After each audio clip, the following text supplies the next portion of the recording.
Hi there, good evening and welcome to this Is Ibrox. This is your Sunday session for Sunday, the 13th of August. My name's Scott Paterson.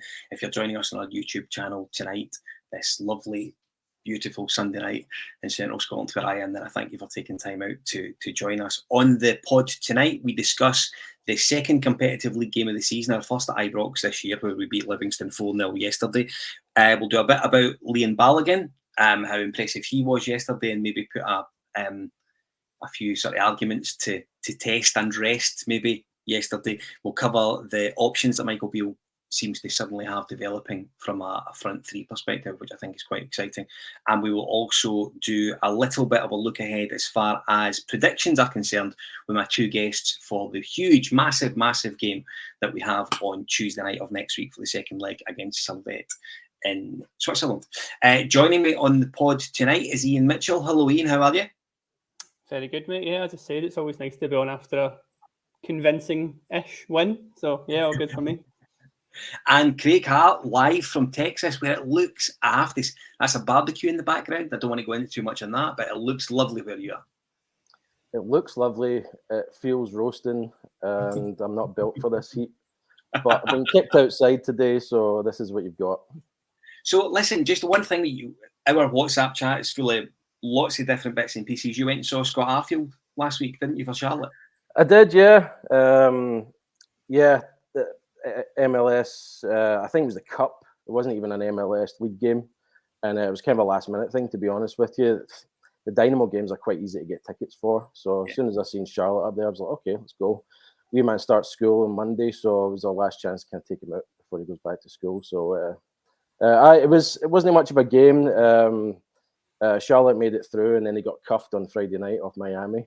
Yeah, absolutely. Mr. Messi. So, but it was good to see Scotty back. We all wore our Rangers gear, but he didn't come over. So, big disappointment there. But that was good to take in a game. He didn't have a great game, Scott, to be fair. But it was good to see him. He does seem to be. I think he's settling in. I follow him on Instagram and some of his other social media bits and pieces, and he does seem to be settling into that decent way of life. You'll know what it's like yourself from Scotland. It's entirely different across there. The barbecues in the background and the sunshine in your background, which we definitely don't have. So listen, onto the stuff that we're all here to talk about. Iain, I'll start with you. First home game of the season. I think we spent the best part of last week, regardless of what happened against Sifuentes, still sort of chins on the floor where it happened at Rugby Park, to be perfectly honest with you. I think it's taken a wee while for that to sort of settle. You need a good performance yesterday. I'm a great believer in a sort of result in the first instance, and if we got a great performance, then great. I think yesterday Michael Beale needed a good performance as well, so that people could see or almost see an identity of the way that he was looking at play. I think that was really important.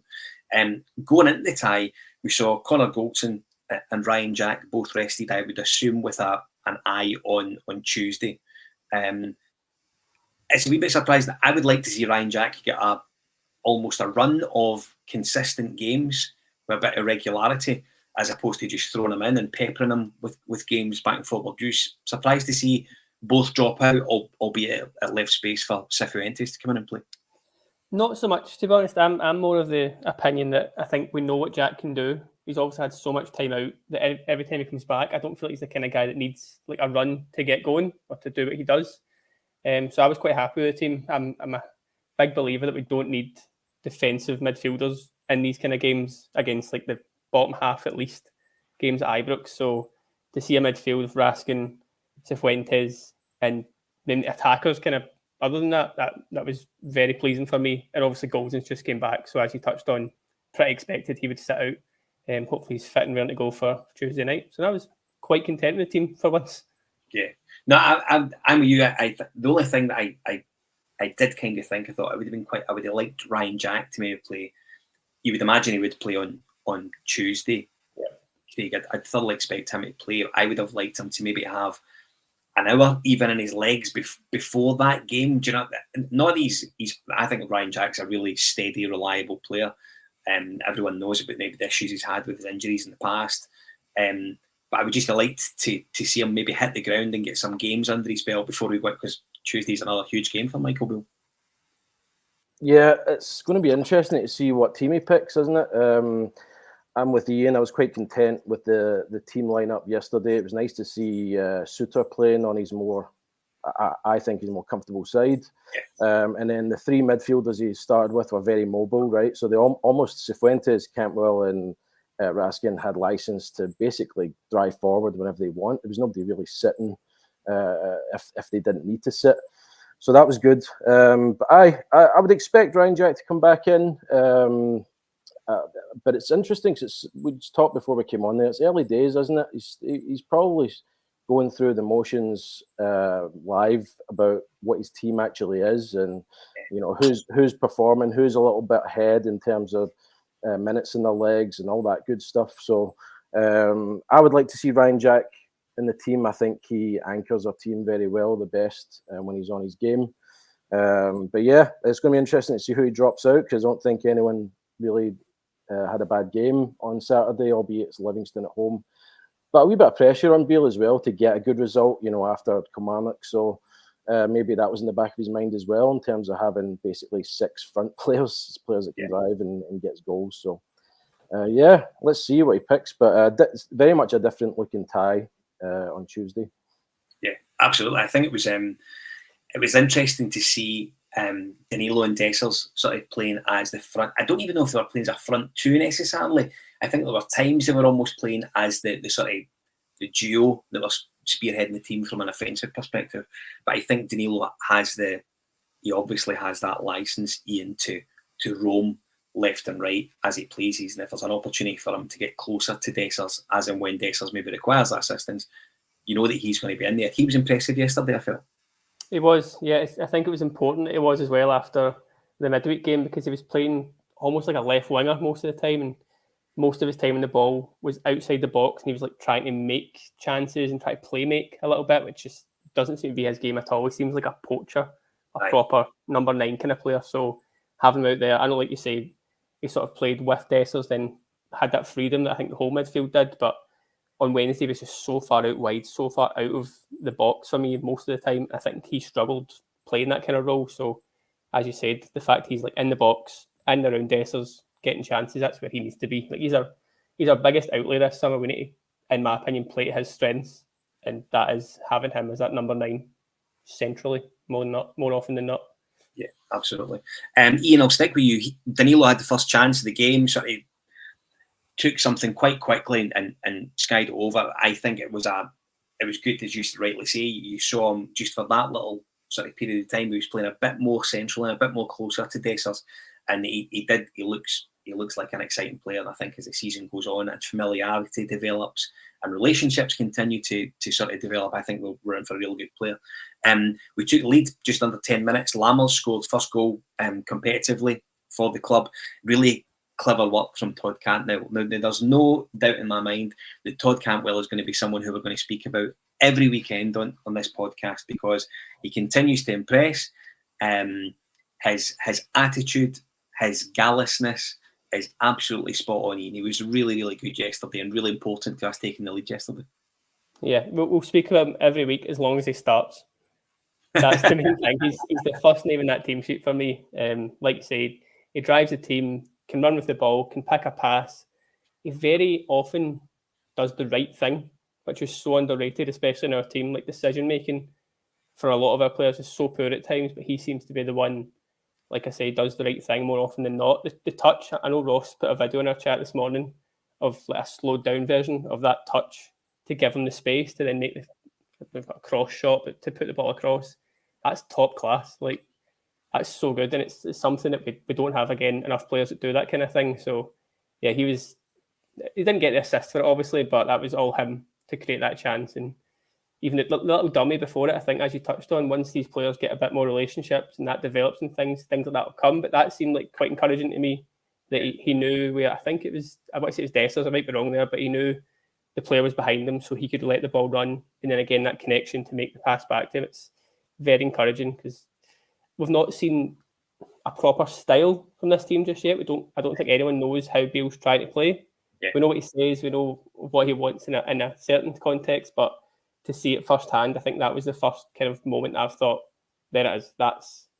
I don't want to say Bilbao, but that is the kind of movement that I think we're trying to make happen more often here. So, yeah, very encouraging. Craig, Lammers has came in for a bit of criticism already, because that's what we do. If these players don't hit the ground running, we have this right to sort of criticise them. I see guys comment on Dessers' weight, etc. in the chat.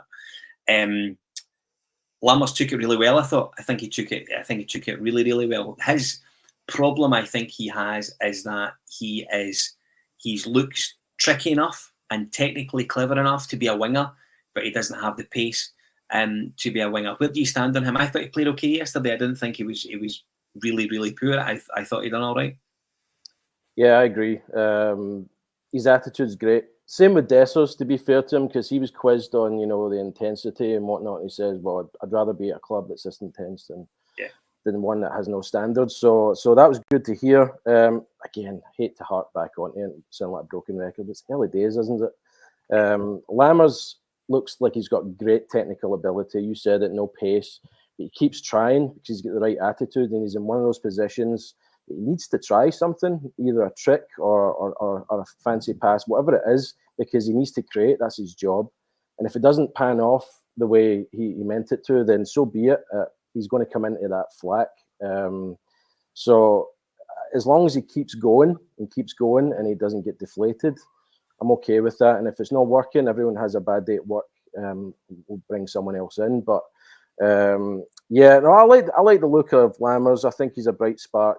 Definitely has all the ability in the world. It's just about, as Ian touched upon there, how Beale wants to play and where he really fits in, whether it's coming off the wing or if he plays that number 10 role. We'll see over the course of time. But I'm of the old school, Scott. I'm like, I grew up in the Walter era, and he just put good players on the park and relied on them to make things happen.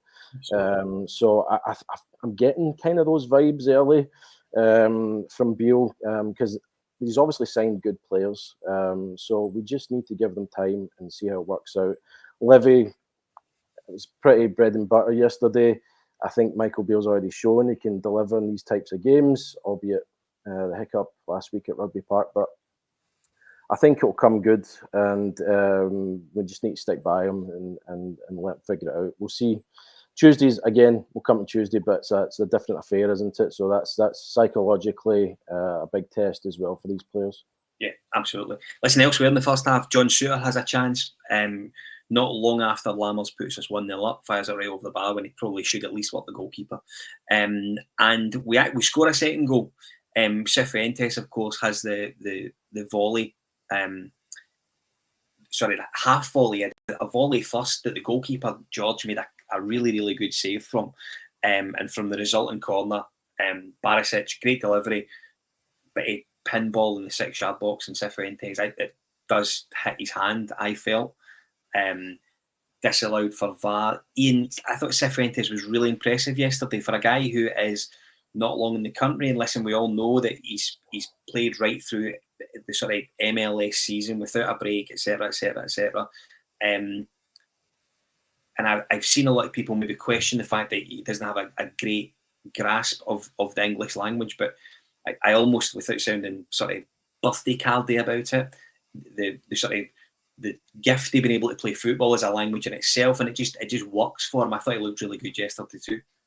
Yeah, very much so. I was curious to see where he would play exactly, because I saw a lot of predicted lineups and stuff had him as a sort of sitting midfielder with Raskin and Cantwell beside him. I thought I didn't see that happening, because any clip I see, he's the kind of box to box guy. He's the one breaking lines and trying to get in the box and stuff. So to see him more closer to Tav in that right sort of side of midfield, or right central midfield, however you want to call it, I think it's his best role. I didn't think the first sort of 10-15 minutes he was playing, I wouldn't say playing bad, but he seemed to be playing a little bit safe. He just sort of got the ball and looked for Tav, which is fine. He's got to settle in some way, but he really grew into the game for me. You mentioned the half volley, which could have gone in. Again, if he's pretty unlucky for the goal, that could easily been counting if he just kind of moves his hands a little bit. So it shows he's got that sort of attacking intent, which an attack-minded midfielder never goes amiss in our team, obviously. So very promising. And as you say, if that's him without a great grasp of the language, he's also only kind of seen Kilmarnock and Livingston. So it's quite a welcome to Scottish football he's had in terms of like hammer throws. But no, very promising. I think he's going to do very big things for us, hopefully long term. Yeah, and Craig, you know, one of the things that when the Sifuentes story was in the ether for a long time before he came along, and I think a lot of people sort of pictured the sort of midfield three that maybe we saw yesterday. We were asking Sifuentes and Cantwell just having that license to do almost as he pleases. Yeah. He done that yesterday, and I think we saw enough yesterday. And the obvious argument is it was against Livingston, so you're against guys like with the best one in the world, Jason Holt, your Andrew Shinnies, etc. You're up against these guys, but the more that these guys play, assuming these are the sort of the three that maybe Bill sees as his strongest midfield selection in there. Bear in mind, you're not including guys like Ryan Jack, then John Lundstrom, then you know what I mean. Anyone else that potentially comes in. I thought they looked really quite handy together, like they had been playing together for a long time.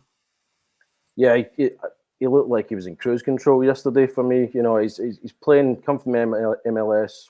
He's playing in summer heat in the USA, which I can tell you a thing or two about. That's why Scott Arfield came off after 60 minutes the other day, I'm convinced. But so for him to get that dry Scottish air at home against Livy and get time on the ball, he's just looked easy for him. But you're right, he came in and didn't look out of place, didn't look like a new player. Came in and just did his job very well. Could have been on the score sheet. I think it was handball, wasn't it? But he just looks very comfortable, very competent, very mobile, like Raskin-esque in terms of that.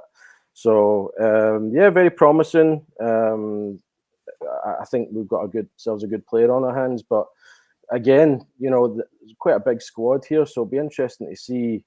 You would expect Cifuentes to be a starter as the season progresses. You would expect that. So is that the midfield that we're going to see going forward, what we've seen yesterday? I'd like to think so, if things work out the way we envision them. But it's a long old season, different games, different horses for courses, all that patter. So, but I liked what I seen from him. Boy, did no wrong, did he? So good on him. Ian, I wasn't at the game yesterday. I was out in the piss, to be perfectly frank, with Mrs. Paterson. However, coming off at half time, you were obviously at the game. I know you were there. Atmosphere generally, as they're coming in 1-0 up, how was it? It wasn't scintillating, I'll put it that way. I think everyone, Tommy and Ross touched on this in the sort of post-match, but half time felt okay. Like everyone kind of knew where we were. Winning, can't have too many complaints, pretty dominant.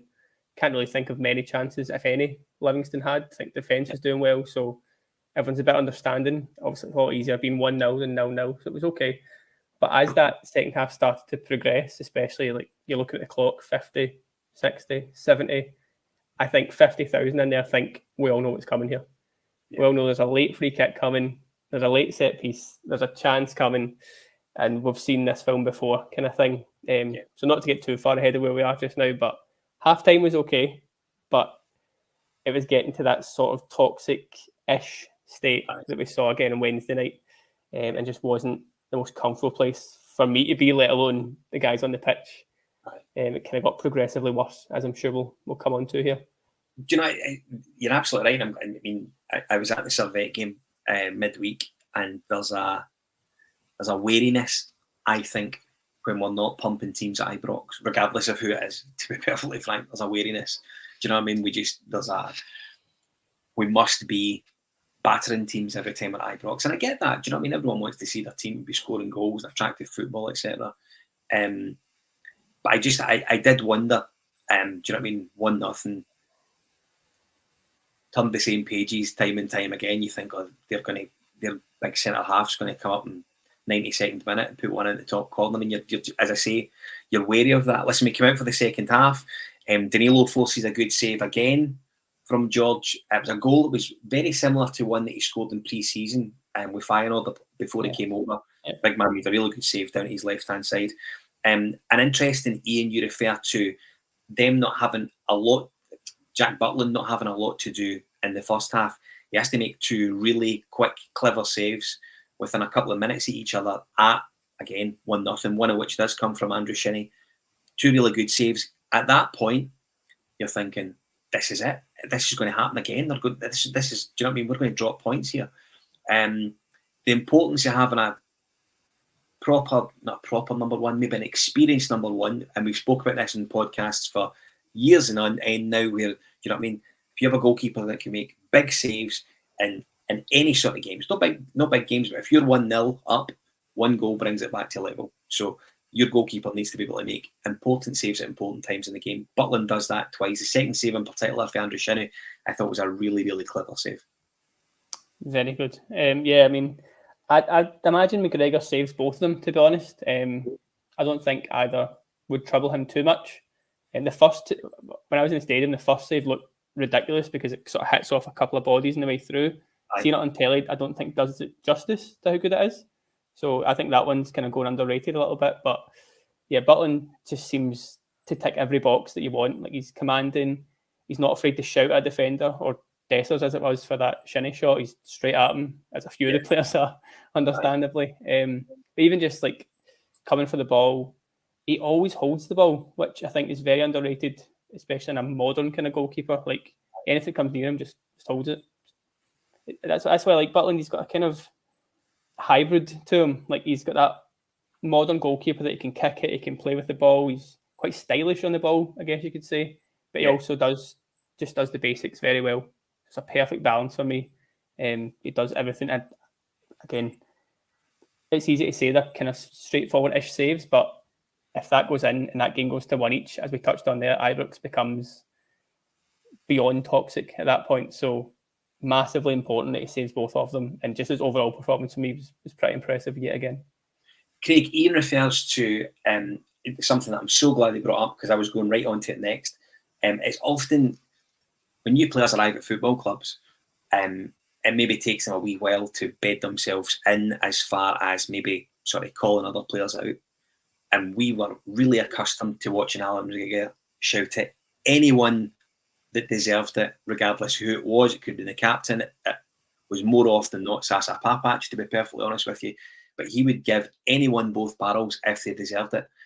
I actually liked seeing Butland have a go at Dessers, because it shows instantly, 2 games in competitively, that he knows that anything less than doing your job properly just isn't going to be enough at this football club. He's obviously at an opportunity where he's got a chance to maybe, hopefully, win some medals, have some medals in that cabinet at home that he'll have. I just liked the way that he was instantly into Dessers to say, listen, that isn't good enough, and it has to be better moving forward. Yeah, and to your earlier point, I think Griggsy sometimes gave both barrels to people that maybe didn't deserve it. Butland has been the most impressive signing thus far for me. To coin the old Rangers daftly phrase, he looks Rangers class. Yeah. And he's a big, dominant, commanding presence. I like what he did against Servette the other night with the penalty. Fronted the guy up. He did everything he possibly could to make it an awkward penalty. Exactly. So little things like that, you can just tell he's a very experienced player. Played with massive clubs before, so has the mentality to come right in and hit the ground running for us, and has done so really. Good to see him get his clean sheet yesterday. Talked about the saves he made, and Dessers' mistake and giving him dog's abuse. All of that, you love to see it, and it just gives you a little bit more comfort and security, knowing that he's back there, seeing the game in front of him, commanding everything ahead of him.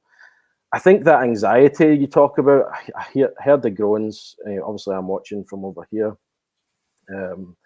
But it just comes from uncertainty, it gets the better of me at times as well. The worst thing in life is not knowing, and you don't know. That's where the anxiety comes from, and that's when your emotions pour out. And so it's just going to take time. And I think if you'd ended the game yesterday at 75 minutes, the crowd would have went away, But last 15 minutes, great subs, big impact, turned up the heat, scored 3 great goals. So, the game's 90 minutes plus long. It's no 75 minutes long. So we just need to show a bit more patience and yesterday was a much better showing, wasn't it? Yeah, Butland was great, and long may it continue. Yeah, absolutely. Ian, we made some subs. As Craig rightly says, we saw Dowell coming on. Matondo came on again out of nowhere. Everyone thought that Matondo was going down to sign for Leeds or Cardiff. I think last week, neither. He was involved yesterday. Elements of the Scott right about that a little bit. You know what I mean? Potentially we speaking to someone. I don't think it was, to be perfectly honest with you, but it was good to see him involved. I thought played okay as well. We'll come back a second. Danilo gets his first goal, and the thing I really liked about this was his, apart from anything else, the ball from Borna Barisic is absolutely different class. And we can do the Ridvan Barisic debate if you like. I'm quite happy to do that. But Ridvan does not cross the ball like Barisic does for that goal. Just doesn't happen. Danilo's finish, I thought, was really, really good. Clever header. Mightily relieved to see it nestle in the back of the net, as you'd expect. He looked a different player, I felt, when he was playing through the middle on his own. Ian. Yeah, that's where he's got to be for me. I totally get Bale's thinking of like playing guys into fitness and playing the kind of newbies and seeing who can build what kind of connection. But as I touched on at the start, he's our main signing in a monetary sense. So he's got to be where he wants to be. There's a lot of talk of like Cantwell as well, playing like central midfield instead of like on the wing or attacking midfield. I think if you can get Cantwell and Danilo in their best positions, that's guaranteed at least a goal or two a game between the two of them. So we need to be doing more of that. Borna, yeah, he's so frustrating to me, Borna. I'm in the Yilmaz camp still. I'm one of these guys who prefers Yilmaz playing for what I think he brings to a Bale kind of team. But there's no doubt in Borna's crossing ability. But that's what frustrates me, as I said. He puts maybe 5-10 crosses in per game, and a lot of them are just hitting hopes, putting into a decent area kind of thing. Whereas for that one, he actually looks up, sees where Danilo is, and just puts it on his head. That's what he can do if he picks someone out. He's done the same sort of thing in midweek. He picked out Danilo. Obviously, it misses him and goes through to Dessers, but he looked up and found the man. And that's what Borna's strength is. He can pick a man out from 20, 30, 40 yards away. And it was quite nice as well because I sit right behind where Borna crossed that from, and immediately as that goes in, he turned to the crowd and just gave it a kind of like, there you go, kind of thing. It's quite arrogant, but in a good way. Like that's, I think I said it in the chat. You want an angry Borna. You want a Borna absolutely playing for his position, playing for his status at the club, I guess you could say, because he's not daft. He's going to know a lot of boos come from him, maybe not getting out the pitch as much, or maybe playing that sort of blind cross. So yeah, I think it's quite good for his confidence to get an assist. Albeit the main thing is, as you say, Danilo's first goal and hopefully the first of many. Yeah, listen, I think Cubby's absolutely spot on. And one of the things that I think Borna does have against him is consistency, and that's going to be the problem. There's a couple of really, really big games coming up, and we will need to see the very, very, very best version of Borna in each of these games, European games. But do you know what I mean? We're particularly talking about the game the first weekend in September at Ibrox. If Ridvan isn't involved in any shape or form, if Ridvan's still here, at that point, I think it's really important that Borna is absolutely ready to go, hit the ground running, and 110%. We can't have any less than that. He was good, and I actually feel he started the season reasonably well for a guy that everyone maybe expected to be disappearing in the summer. So it's one to watch. There's no two ways about that. So first goal of the club for Danilo. Craig, good to see. Really happy that he's got his first one. And the third goal was from Sima, substitute. Dessers has an effort, and it's kind of pinball again. There was quite a few of that yesterday, and Sima thrashes it in. He is someone who I think looks really raw, and I've said that since he arrived. I've no doubt there are people that have kind of made their mind up already, similar to what some have done for Dessers. But I do think he looks like a good player, and I do think if we can afford the perseverance to maybe model him for a wee while, the obvious argument is a loan signing, so you model him for Brighton, perhaps. I think he looks okay. I think he could do a job for us this season, back and forward. Same broken record answer, Scott. Too early to tell, and that's going to be the theme of Craig's responses on this pod. Now, in all seriousness, you know, when him and Matondo came on, gave us a bit more width, pace. Obviously, Cantwell was a bright beacon because we kind of lacked those two things. So he was driving the team when he was on the park, and then when he made the subs, width and pace, essentially what created the last few goals. So again, he had what, 15 minutes or so, so he did fine. And there's no doubt that all the players that Beale's brought in have ability. I think that they've all shown flashes of their ability. It's the consistency, it's producing, it's the end product. That's, if you don't get that, that's what brings the moans and groans. Dessers, I'm sure Borna and Lundstrom will be going over and giving Dessers a hug for taking some of the heat off them. But again, the boy's a young boy. He's coming to a big club. He's probably never had this expectation on his shoulders before. Yeah. And now he's in the heat of the battle already. Champions League qualifier on Tuesday. Did he do enough to get in the team? I'm not so sure, but he certainly has ability. So, let's give the boy the season. Let's see what he can do. But the main pressure's on Michael Beale to pick the right team for the right job and get results. So each player will play their role as the season goes on. Talked about Borna there. I'm in the same camp as Ian. I want to see Ridvan, but we've seen this much of Ridvan, we've seen this much of Borna, so we kind of know what we're getting from Borna. Where Ridvan's big question mark still over his head. Time will tell, So, but yeah, Sima looked fine. Good goal for him. That'll do his confidence a world of good as well. So yeah, good stuff. Ian, best goal of the afternoon without debate was the last one. Fourth goal of the afternoon, and there's always something extra special about a lefty hitting it into the top right-hand corner. I've played football for years, and I ain't a lefty by any matter of means. But you always felt that if you were playing with someone who had a good left foot, you knocked it across him and he was going to ping it right in the top right-hand corner. You were seeing something pretty special. Kieran Dowell's goal yesterday was absolutely outstanding. Apart from his finish, his touch to play in Matondo straight away was really, really clever. I thought it gave Matondo an opportunity to maybe showcase some of the things that we think he has, that we maybe seen against West Ham 2 years ago, to be perfectly frank with you. He looked good when he came on, but I thought Kieran Dowell's goal, what a finish it was. It was something else, wasn't it?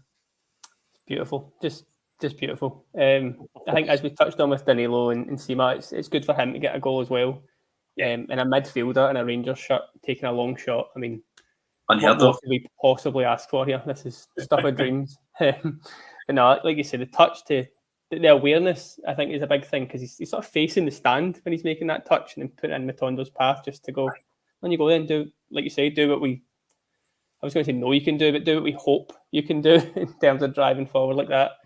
Again, decision making the right pass, because there's a few different options there. I've got guys teaming forward. It's like 4-on-3, I think. So there's plenty of different ways he could go. And then Dowell, just as you say, just going, nah, this is mine. Bang. Comes off the bar, and that beautiful sort of motion that we all want to see. And yeah, I think he looked buzzing for that. So again, a lovely finish in terms of the afternoon, just to wrap things up beautifully.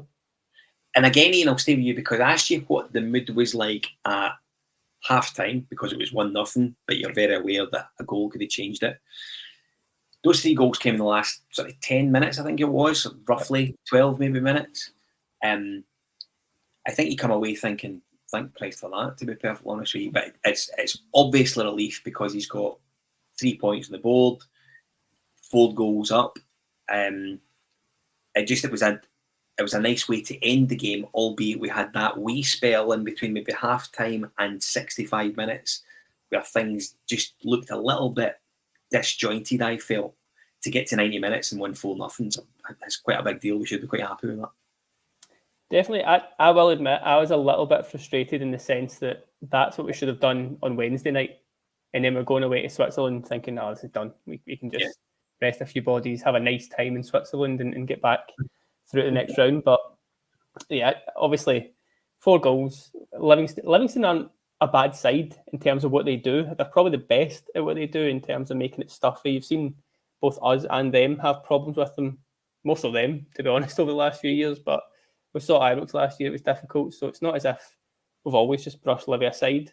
Even the games we have won have always been quite tight. When you think of the Tav and Arfield goals late on last season and stuff like that. So on paper, a 4-0 win over Livingston with so many guys getting their first goals for the club, it's a very good afternoon, albeit you touched on. We just need to make it a 90-minute performance and not first half hour, last 12 minutes kind of thing. That's, of course, Game of touched on it. That's Bale's big job now, just making it a consistent battering, if you want to put a better term on it. But it'll come, hopefully.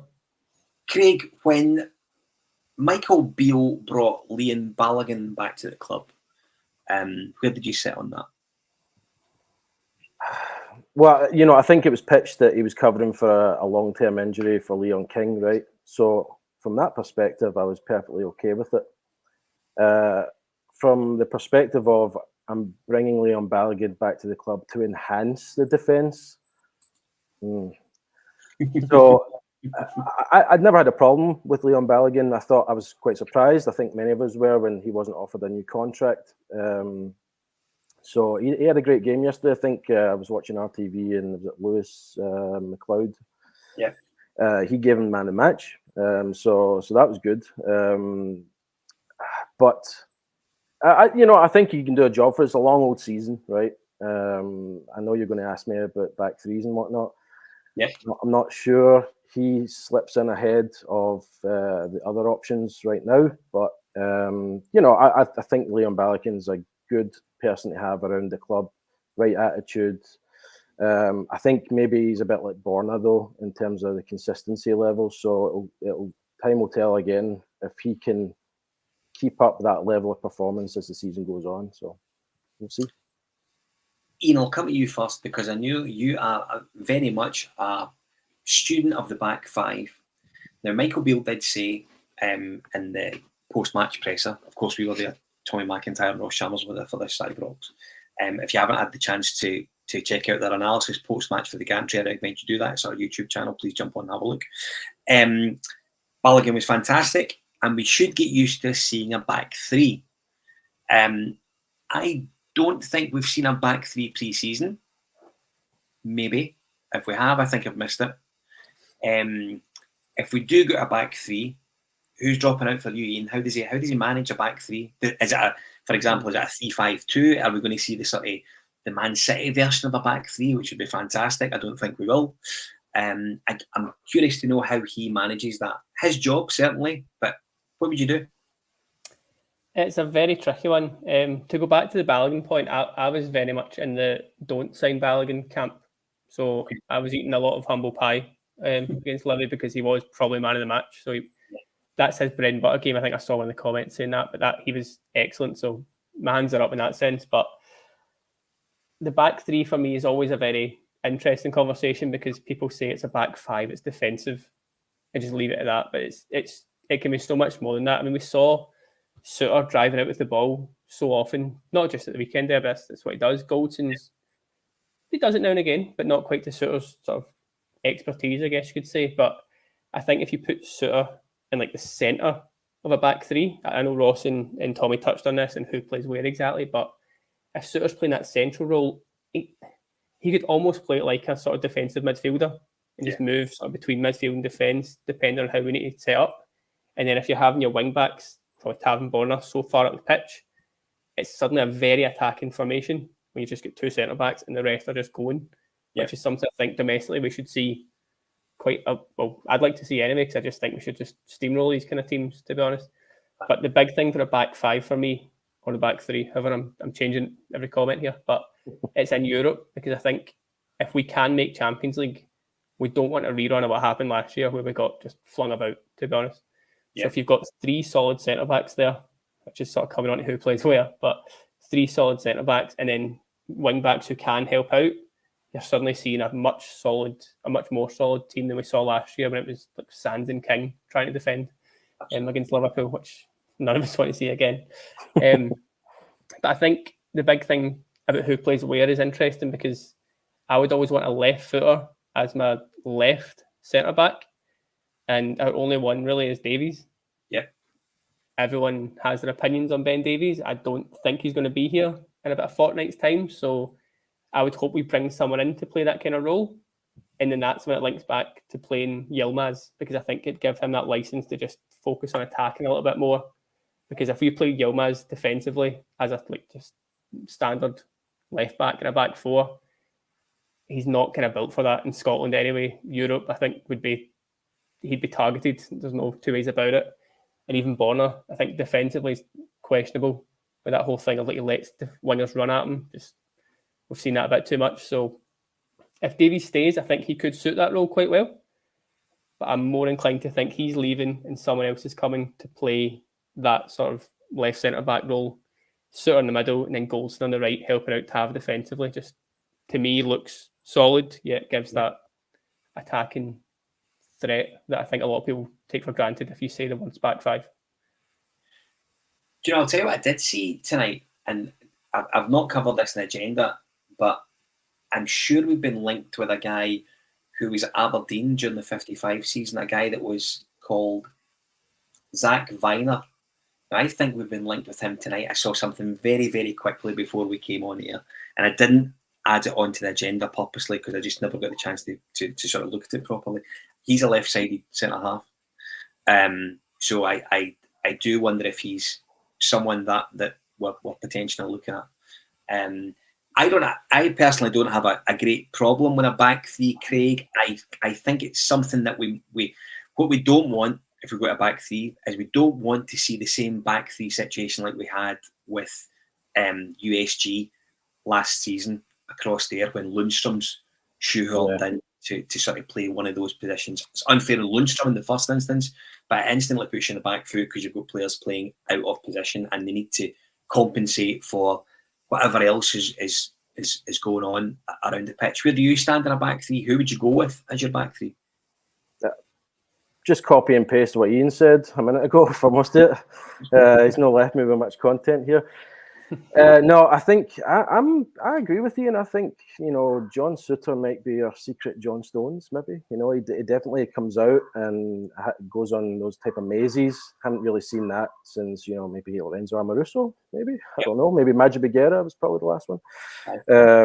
So I'm inclined to play him central for that reason. 100% need a left-sided centre half, whether it's Ben Davies or your new signing. None of us know if Ben Davies is going to be here or not. I mean, expected Scott Wright to be gone by this point. He's still here, so who knows? He's a bit soft, Ben Davies, for my liking. I've been impressed with Souttar, but then you've seen at Rugby Park how he get caught out with the ball under his feet because he's not a naturally left-sided player. You'd like to think if Davies was in there, he just clears the ball immediately. But who knows? We'll never know. But so I'd have Ben Davies for now on that side and Goldson on the right side. That'd be my back three. And then I guess you would coin the phrase wing backs. So you would presume that would be Tavernier. And I think Ridvan would be more suited to that wing back role than Bonner would be. Yeah. So I'd be inclined to play Ridvan. I think he gets something down the line a bit more. So that'd be my choice. Do you know the ironic thing about it is, and none of you have covered this, and I wasn't sure if you would, but by trying to squeeze in each of the names for your three centre-half positions, you almost don't think about the issue it gives for having to pick all the guys that play ahead. That's right. You know what I mean? Yeah. You think about the guys that weren't involved yesterday. Now, I think we do think that Scott Wright is going to disappear. And regardless of Matondo setting up that for Dowell yesterday, I think there's a good chance he'll go as well. There's no Tom Lawrence in there. Haji, who I'm going to come on to you next, Ian. I know you believe we should be potentially cashing in on brand Haji if we're not going to use him, which I think is fair. But if you take one person for the midfield to push him back into a three, you're instantly losing someone. So you're losing a Lammers, a Danilo, a Dessers, a Raskin, or a Cantwell. Goodness me. Good luck picking who you don't want to play. So it becomes a really difficult decision for Michael Beale to manage. Should he go to a three? And I don't think that we're suddenly going to see this rigid back three every game in, but it's clearly something he's going to be considering, Ian, if we come to big games where we don't necessarily think we're at it, but maybe he just thinks he needs to be a bit more compact than what you would do against a Livingston, Ross County or a Kilmarnock, I dare say. Yeah, which makes total sense. And I think something that I really don't want to see, which you sort of touched on at the start of this, is as a midfielder put into the centre-back the way Lundstrom played at USG. And I think he also played at Kilmarnock on the opening day. I think every stat map and position map shows him sort of more further back than Tavernier is, and then sort of beside Goldson, he's not the guy that should be starting attacks for us. So a midfielder in that role isn't the one for me. It defeats the whole purpose of playing that way. So I think there is situations where it can work, but I'm more looking at Europe for that. The difficult away ties in Europe, maybe a couple of games domestically, like Parkhead or Pittodrie maybe. But even at that, I wouldn't think, other than Celtic, we should ever play a back five, because, as you said, it's taken away one of their creative players. And it goes back to, I think I'd rather win 5-2 than try and sneak a 1-0 with a back five. So we need to be fluid with it, but I think it is good options to have. And it's not, when Gerrard was here, it was very 4-3-3, and that's it. I think we need to have a bit more variety. Too many players for that sort of set system. But as you say, I think the Haji issue, just to sort of skip a little bit, is one that I was a bit annoyed as such with the subs. Again, I look stupid saying it now, but when Sima and Matondo came on, I thought, Haji's sitting there. Haji's built for this game. Like, he's the creative force. He can unlock a defence. If you play Haji for 90 minutes, he's going to get an assist. He might give the ball away 85 times in that game, but he will get an assist or a goal.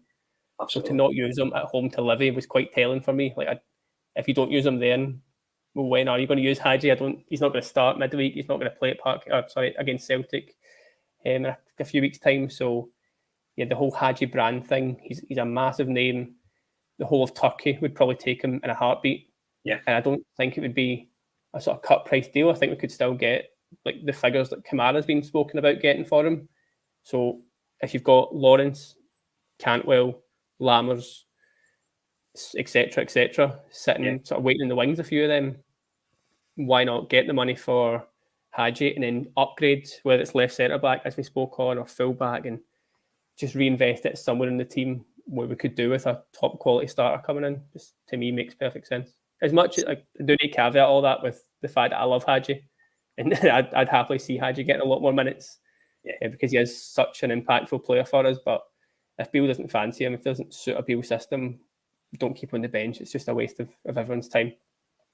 So you refer to potentially, if more money was to come in, maybe enhancing the cover on both right and left side, maybe considering the situation with Ridvan and Borna, should one of those go. Might not happen. Dujon Sterling, of course, was one of the subs that came on, got a bit of game time yesterday. Huge boy. Goodness me. So when I saw the pictures of him, I had no idea just what a solid build of a boy is. He looks like he'll be very handy. I mean, and I think he's someone who can particularly play comfortably either side, going by what we've all been led to believe since he arrived from Chelsea. Bit of a utility man, and who's to say he can't play in that sort of back three scenario? Do you know what I mean? He's going to be a good player to have this season, I think, for us. Definitely, yeah, and he's like you say, he's versatile. So it's nice that Tav has a bit of actual competition, I think, because last 2 years, even at this point, probably Tav is going to get the 90 minutes if he's fit. But from the start of the season, he's not been at it by his incredibly high standards. Yeah. He's got a lot of pressure on him. You can sort of see that. He hit a corner, just as an example. And I think he got booed before he even hit the corner because he came 60 yards when Bonner could have just tapped on him Matondo. This was quite late in the game, but there was a few groans and moans, and then he hits the corner straight out of play. So I think that's not a coincidence. I think he's a little bit confidence shy at the moment. So having a guy right there, as you say, he's a big boy, he's an athlete, looks like he can run and do what a right back should be able to do. So that's massive for us. And then, as you say, he can easily sit in a back five. I think that's how he played for Stoke more often than not last season, as that of centre back in a back five. So he could be the answer, sitting staring at us all in the face. So I wouldn't be too shocked if he comes in, to be honest, midweek. I don't want to jump to like predicted lineups or anything. I don't think he'll start, but I wouldn't be against it, given his profile and what we kind of need to do on Tuesday. Craig, one of the things that I think has been levelled in the last sort of week or so is the lack of wingers at the club just now. Do you think we need to enhance that area of the pitch, that final third of the pitch? Are you happy with what we have based on what we've seen so far? And I know it's early to say, I get that, but do you think that from what you have seen that these guys need support? Yeah, that's a tough question, Scott. I think there's a big feeling amongst the fans right now. after seeing Sakala go out the door, that he was a winger with numbers to his game. Now we don't have him, and we haven't replaced him. Yep. Only time will tell if that's true or not. I just want to see quality players at the club. Yep. And I don't think Sakala was of the quality that we're aspiring to achieve. So with that said, whoever we sign, I don't want it to be another project like Matondo or a project like Scott Wright. I want it to be an established player that can come in and be in the first team and enhance the squad and the first team, the first 11. So I don't know. I'd rather, for me, the priority is a left-sided centre-half. If I'd rather have one over Ben Davies. If we can do a deal to get him out and someone else in, that would be my preference. Same terms apply, by the way, in terms of coming in experienced and hit the ground running. So, but I don't know if that's going to be style or if we're going to utilise the wing backs for width more rather than having wingers up top. Because we play with that system with Kent out and Sakala on the right the end of last season, and then we've got nobody in the box. Now we've got players in the box, nobody in the wing. So it's definitely a conundrum to solve. Just as well, I'm not the manager, but again, the transfer window's open, Scott. So we'll see what happens. Yeah, absolutely. The one thing I think that if you look back to how Ryan Kent was last season, he never really played as a winger as far as I was concerned anyway, and certainly never performed like you would expect a Rangers winger to perform. So, and I don't want people to sort of refer to Daniel Candeias and all that, but he was, do you know what I mean? Last right winner we had, it's up for debate as far as I'm concerned, I personally don't think we do need any more assistance in that area of the pitch.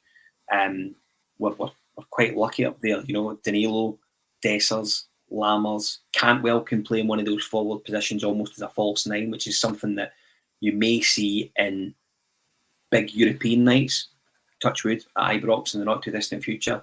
Tom Lawrence will be back, can also play in the same role. He clearly has a belief that Kemar Roof can get back into a fashion of becoming a useful player for the squad. So I think that we've got a good basis of options almost right across the pitch now, to be honest with you. And listen, Ian, there's no doubt that players do need to move out. You look at the obvious ones, your Wrights, your Matondos, Glenn Kamara, how he's still in and around as a Rangers player, I have no idea whatsoever. How it's been allowed to get this far, I think is quite incredible. However, these are all guys I think we could earn a bit of cash on and maybe bank it for come January if we do have a relatively good European run in whichever competition that's going to be. Use some of that money then to maybe enhance the squad as opposed to maybe buying someone now and you need to go through this sort of, I think Craig's right when he refers to a project signing. I don't think we should have project signings as such anymore. We need guys that are going to come in and do the job, hit the ground running and perform for the club. Yeah, totally. And I think, like you say, I don't really see a point of buying a winger right now when we sort of need maybe 2 or 3 wingers to play a winger-based system. Like, there's no point buying a top-quality left winger. You've still got nobody in the right wing that can do that job. So it was interesting watching the Man City game a few nights ago because they didn't play with a winger. They played with like 4 number 10s in terms of like Silva, De Bruyne, Foden, Alvarez. They all played sort of behind Haaland. There was no left winger, there was no right winger. And even when you can say like Walker's rapid, so that's your right side covered, but their left back, that Rico Lewis, basically played in centre mid. So there's certainly ways that we can make a team work without having a classic number 11 on the wing, the way like you touched on it. But Kent was basically an empty jersey every time he played last season. Yeah. Some of it was getting doubly marked out the game, some was just no confidence, but I don't see a point of buying a winger to then try and shoehorn him into this team that's not built for wingers. So I'd rather work on what we've got in an attacking sense. And like you say, if we do manage to sell Matondo, Wright, Kamara eventually, even Haji, you're looking at the bulk of nearly 10 million, I'd say, from those 4. I mean, Kamara's talking about 5 million. Haji wouldn't be too far away from that. So that's almost there straight away. So if you can use, like you say, bank some of that for January or try and buy that proper top quality starting left centre back, then suddenly this team's got a whole new dimension to it. And yeah, I don't think we're far away from that. Just where it is, however many we can get out dictates what we get in. But yeah, I've very much not seen the point of buying a winger for this system right now. Doesn't make sense to me. Yeah. Listen, Craig Dennett returns for the warm down tomorrow night from 9 o'clock, and I don't want to cover too much of the detail that I know he will cover. However, I am going to give you the opportunity to speak to him about your oozing confidence levels for Tuesday night, and I'm going to start with you, Ian. You alluded to the game midweek, how we would like to brought a more positive result away from Ibrox, I think. Did you see a lot of Servette to think that they're going to give us a difficult match on Tuesday, do you think? Not on that night, but I think that was down to the red card in a lot of sense, because they just got the red card and thought, right, we're trying to take this 2-1 back home. Yeah. So I'm not going to take too much into that, to be honest. Obviously, the only goal was a penalty. Again, quite a debatable penalty, albeit it probably was a handball, but I don't fear them. Maybe that's really arrogant. We obviously saw what happened in USG, and they've got a full house and all these kind of things can kick in, but I think if we play to anywhere near as good as we could play, we should be fine here. I don't see us going over there with our attacking talent and not scoring. Maybe even getting a couple. Again, hopefully guys like Lammers, Danilo, they've got that confidence now, a little bit of arrogance. They've got their first proper goal, so I'd expect them to take that in. But I'd be very surprised if we don't come away successfully to this tie. I mean, even going 1-0 down and say it does go extra time, the bench that we're going to be able to put out there is full of game changers, regardless of who starts here. I know Matondo's now not. Is Matondo's not in that squad, is he? I'm not sure. I don't think he is. No, I don't think he is. Well, that would have been a shame, because obviously how much confidence he should have going through him just now. That would have been a massive input. But I'd imagine Sima will be on the bench. I guess it's hard to pick a team just now because of how well the guys that came in had done. So there's a lot of good options. So as I say, the bench should be strong either way, but nothing from Servette scares me. And again, I touched on this in the chat before we even played the first leg, but if we can't get through this kind of tie, we shouldn't be anywhere near the Champions League. So if you can't handle going to Servette away, how are you going to cope in the big, proper European away trips? So I'm confident. Craig, Hugo refers to Servette giving us opportunities. I think they will. The secret will be that we don't give any to them, clearly. How are you feeling about it? Do you feel you've seen enough to think that we can get a result on Tuesday night and then look ahead to PS Eindhoven or Sturm Graz? Are you a wee bit scared, or do you feel okay about it? Where do I start with this? So I think as a child growing up in the 90s, these games were a nightmare. You think back to AK Athens, and we went away with Laudrup and Gaza in the team and get put out at this stage. So these games are the worst. Potential banana skins galore. Just going to put it out there that I predicted 2-1 on Ibrox the other night, so I've got that completely spot on. Need to give me credit for it, by the way, because it's been so miserable. But it didn't surprise me. I don't want to be naive and completely disagree with Ian. What I will say is that Servette didn't have all the players available at Ibrox. I want to say they have 4 or 5 available on the return leg. So we could see a different team. They're at home. It's a full house, etc., etc. They're certainly a better outfit than Livingston. Yeah. So tough one to pick the team, because so many things have happened. We're just off the back of a defeat at Kilmarnock. Now we're on the back of a drubbing of Livy. So different teams, different selections. I'm a wee bit apprehensive. I'd be lying if I said otherwise. But if we definitely took a step in the right direction at the weekend, so that will do our confidence a world of good. Tough to pick the teams, a different outfit, different task on Tuesday. So we should win and we should get through this tie. But we've seen it in the past that these games can be nerve-wracking to say the least. So we'll see. I think CJM55, who joins us on our YouTube channel tonight, absolutely smashes it. So I think what he's suggesting is Butland to have, I assume it'll be Goldson, Souttar and Barisic, Sifuentes, Jack and Raskin, Lammers and Cantwell playing off at Danilo. I think that setup would get us into the next round. I think that setup would see us good into the playoff game. He instantly then says this: Sima might be important with his pace. No idea what we'll do. Do you know? And I think take the rawness of Sima is maybe something that you could use because he's got that gift of almost providing something that's unexpected. And I think as supporters now, to comment what you said earlier on, Craig, we just don't know yet about these new guys, what they can bring, how they deal with pressure. So Sima again could be someone who they could use for his ability to get in behind. I don't know. It's a difficult one. I think that he's nailed it with his first team there, to be honest with you. And I do hope that obviously we go there and get a positive result. PSV Eindhoven and Sturmgrass, wow, either team would be difficult to play in the next round. And I think we're all sensible enough to know and understand that. But you just never know. It's the joy of knockout European football. So listen, we are just over the hour mark. I will let you guys disappear. Craig, you look really, really warm. That fan has been going 10 to dozen since we started an hour ago. I really appreciate you coming on in that beautiful US heat. Thanks for coming on, buddy. Always a pleasure. I'm away to jump in that pool behind me as soon as we get off here. And Ian, I'm reasonably sure it's not warm where you are. Yeah, my Dumbarton house does not have a pool outside, so sorry, I'll need to make do with a shower or something. But nah, not quite America. Brilliant. Listen, it's been good to have you in as well, Ian. Thanks for joining us tonight.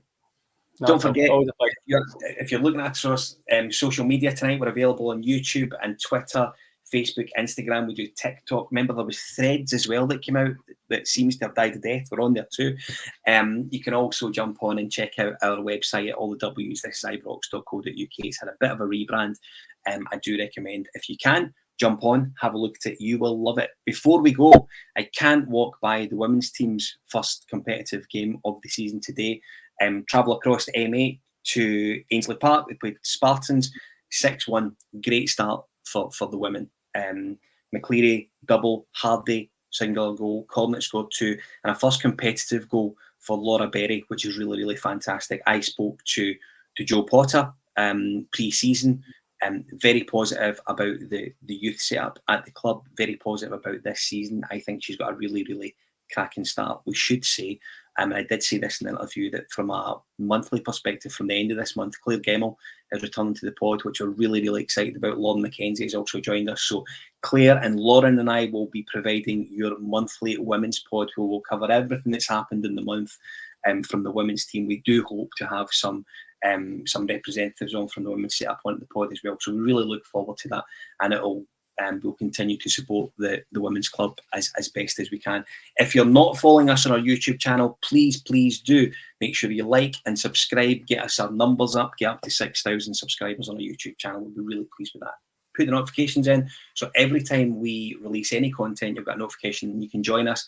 Craig Dennett returns with the warm down from 9 o'clock tomorrow night. We'll be talking all things Servette, and we will look forward to that. I return next Sunday to discuss us, hopefully, goodness me, progressing into the next level of the League Cup. Have a great week. Join the guys tomorrow, and indeed Kyle on Wednesday too. Bye for now.